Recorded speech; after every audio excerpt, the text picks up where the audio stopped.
Assalamualaikum warahmatullahi wabarakatuh. Saya Dodi Yanuar Arianto, PGP Angkatan 10 dari Kabupaten Sumeneb. Saya akan memaparkan koneksi antar materi pada modul 2.3 tentang coaching untuk supervisi akademik. Peran guru sebagai coach. Guru sangat berperan penting untuk menjadi coach dalam mengembangkan potensi diri murid dan rekan sejawat di sekolah. Melalui kegiatan coaching, guru terhadap murid dan rekan sejawat dapat meningkatkan kompetensinya dengan mencari solusi perbaikan ke depannya dalam pembelajaran di sekolah. Kebutuhan belajar anak yang beragam dapat berkembang optimal jika guru menjadi mitra belajar murid dalam mengembangkan potensinya.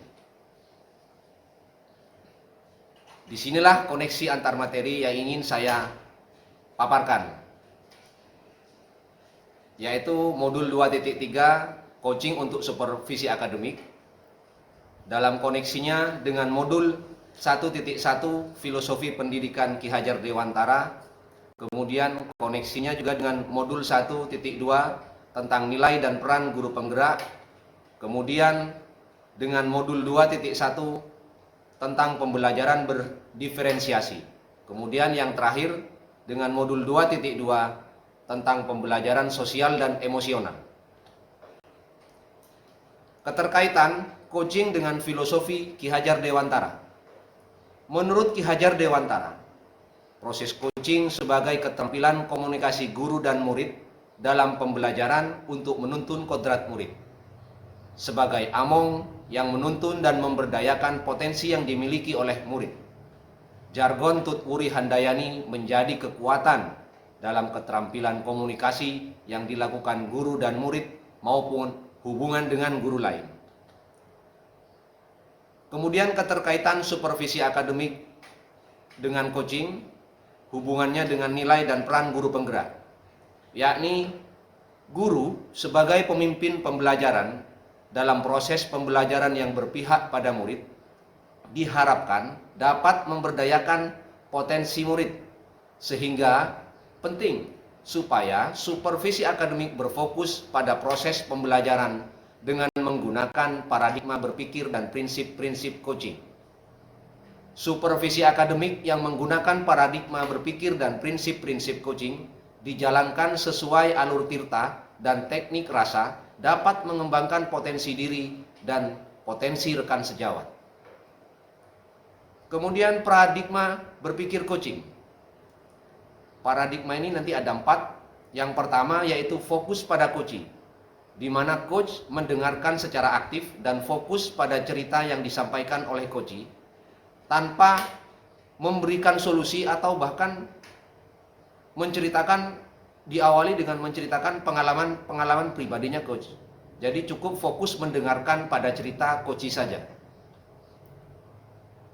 Lalu bersikap terbuka dan ingin tahu. Dalam hal ini coach tidak menghakimi, tidak menganalisis, dan tidak berasumsi tentang pemikiran orang lain dan kemudian menunjukkan rasa ingin tahu yang tinggi. Lalu paradigma berikutnya yaitu memiliki kesadaran diri yang kuat.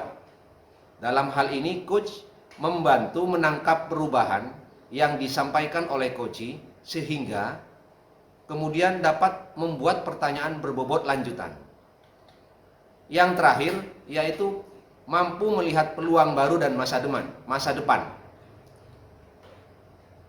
Coach harus mampu mendorong coach fokus pada solusi untuk perbaikan atau pengembangan dirinya yang lebih baik di masa depan. Kemudian bagaimana dengan coaching yang sesuai dengan alur tirta? Alur tirta itu sendiri, tirta itu sendiri adalah akronim dari T, I, R, dan T. T adalah tujuan, di mana coach perlu mengetahui apa tujuan yang hendak dicapai oleh coach pada proses coaching. I adalah identifikasi, di mana coach melakukan penggalian dan pemetaan situasi yang sedang dibicarakan melalui pertanyaan-pertanyaan berbobot, kemudian menghubungkan dengan fakta pada saat coaching dilakukan.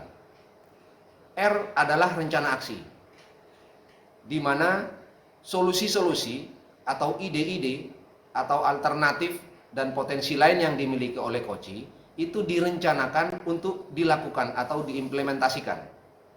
Kemudian yang terakhir adalah Ta, yaitu tanggung jawab, di mana antara coach dan coachee kemudian melakukan keberlanjutan proses coaching dengan menentukan waktu berikutnya untuk melakukan proses coaching lagi, sehingga coach dapat melakukan atau memberikan refleksi, coach dapat